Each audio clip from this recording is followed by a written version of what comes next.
Hello दोस्तों, कैसे हैं आप सब। आज की हमारी कहानी है बहू भी किसी की बेटी है। अगर अच्छी लगे तो चैनल को लाइक शेयर और सब्सक्राइब करना ना भूलें। मीनाक्षी भाग भाग के पूरे घर में काम कर रही थी क्योंकि आज शाम को घर में जागरण था। इसी कारण से मीनाक्षी को एक पल की भी फुर्सत नहीं थी। बेचारी अकेली ही सारा काम संभाल रही थी। घर में मेहमानों का जमावड़ा लगा हुआ था और ननद मोहिनी रील्स और वीडियोस बनाने में लगी हुई थी। मीनाक्षी की सास विमला जी के घुटनों में दर्द रहता था, इसीलिए वह ज़्यादा भाग दौड़ नहीं कर पा रही थी। बहू मीनाक्षी पूरे दिन घर के कामों में लगी रहती। विमला जी अपनी बेटी मोहिनी को कुछ भी काम करने को ना बोलती क्योंकि उनके घर में तो फ्री की नौकरानी मीनाक्षी जो थी, या यूँ कहिए वह अपनी बेटी मोहिनी से काम ही नहीं करवाना चाहती थी। शाम को जब जागरण के लिए मेहमान आए हुए थे तब भी मोहिनी रील्स ही बना रही थी। घर के किसी काम को दोनों माँ बेटी हाथ नहीं लगा रही थी। बेचारी मीनाक्षी अकेले ही सब कुछ कर रही थी। घर में आए हुए सभी मेहमान मीनाक्षी की तारीफ कर रहे थे। कैसे मीनाक्षी अकेले ही सारे मेहमानों को संभाल रही थी। कभी किसी को पानी तो किसी को चाय और किसी को शरबत दे रही थी। जब मेहमान मीनाक्षी की तारीफ कर रहे थे तो सासू माँ विमला जी मुंह बनाकर बोली, ऐसे काम तो मैं अपने समय में बैठे बैठे कर लेती थी। वैसे भी किसी भी सास को आज तक बहू की तारीफ हजम हुई है क्या।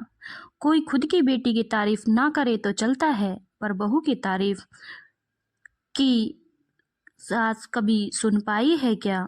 खैर, मीनाक्षी ने अकेले ही सारा काम संभाल लिया। कुछ दिनों बाद मोहिनी को लड़के वाले आने वाले थे तो सास विमला जी मीनाक्षी से बोली, बहू 2 दिन बाद मोहिनी को लड़के वाले देखने आएंगे तो बढ़िया सा शाही पनीर, कढ़ाई पनीर, आलू दम और जायकेदार फूल गोभी की सब्जी बना देना और बूंदी का रायता, साथ में मीठे में गुलाब जामुन और रसमलाई बना लेना और मोहिनी को अच्छे से तैयार कर देना।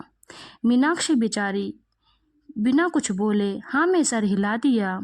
उसके बाद सास विमला जी बोली, और हाँ, याद रखना खाना तो तुम ही बनाओगी, पर मेहमानों के सामने मैं यह कहूँगी कि ये सभी पकवान और मिठाइयाँ मोहिनी ने बनाई हैं। समझ गई ना। मेरी बेटी मोहिनी को यह सब बनाना तो नहीं आता, लेकिन शादी के बाद तो सीख ही लेगी।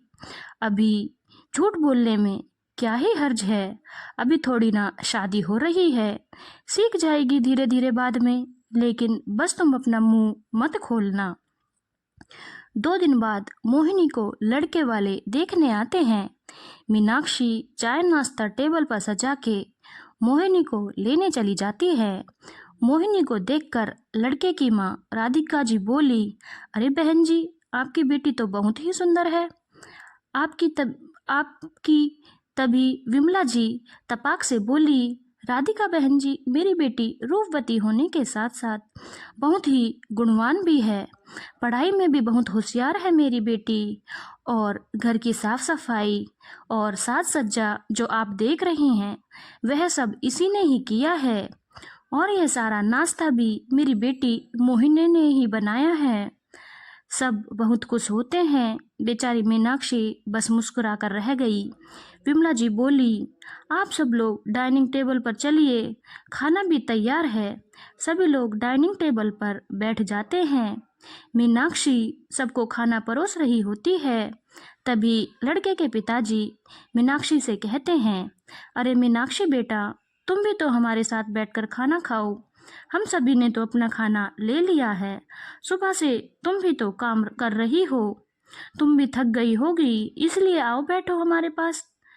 तभी सास विमला जी तपाक से बोली, अरे भाई साहब, बड़ी भाग्यवान है हमारी बहू मीनाक्षी, जो इसे मोहिनी जैसी ननद मिली है। यह सारा खाना भी हमारी बेटी मोहिनी ने ही बनाया है। हमारी बहू तो बस पूरा दिन रील्स और वीडियोस ही बनाती रहती है। सारे मेहमानों के सामने मीनाक्षी को बस बेइज्जत कर दिया। बेचारी मीनाक्षी देखती रही और चुप रह गई। तभी लड़के की माँ राधिका जी बोली, अरे मोहिनी बेटा, यह आलू दम की सब्जी में बड़ी अच्छी खुशबू आ रही है, खड़े मसाले डाले हैं क्या? बताओ तो जरा। तभी मोहिनी सकपका गई, कभी हाँ तो कभी ना में जवाब देने लगी, क्योंकि उसे तो पता ही नहीं था कि सब्जी में क्या डाला है। तभी विमला जी बोली, राधिका बहन जी, हमारी बेटी जरा घबरा रही है, इसलिए थोड़ा कंफ्यूज हो रही है। यह सुनकर राधिका जी बोली, अरे बहन जी, इतना झूठ तो मत बोलिए। यह सब खाना आपकी बेटी ने नहीं, आपकी बहू मीनाक्षी ने बनाया है। हम सब पहले से ही जानते हैं कि आपकी बेटी को कुछ नहीं आता। मोहिनी सिर्फ रील्स बनाती है और यह सब पकवान और मिठाइयाँ मीनाक्षी ने बनाए हैं। बहन जी, बहू को इतना नापसंद क्यों करती हैं? आप भी तो किसी की बेटी रही होंगी। यदि आपकी बेटी के साथ भी ऐसा ही किया जाए तो आपको कैसा लगेगा? जो आप मीनाक्षी के साथ करती हैं तो आपको कैसा लगेगा? हमें तो पहले ही पता था मोहिनी को कुछ नहीं आता, लेकिन हम तो आधुनिक विचारों वाले हैं, इसीलिए मोहिनी को देखने आ गए।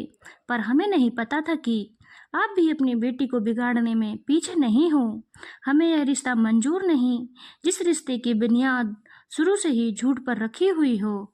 और सभी लोग वहाँ से चले जाते हैं। विमला जी और उनकी बेटी मोहिनी अपने झूठ पर बड़ी शर्मिंदा हुई और उन्होंने अपनी बहू मीनाक्षी से माफ़ी मांगी। धन्यवाद दोस्तों। अगर आपको कहानी अच्छी लगी हो तो चैनल को लाइक, शेयर और सब्सक्राइब करना ना भूलें।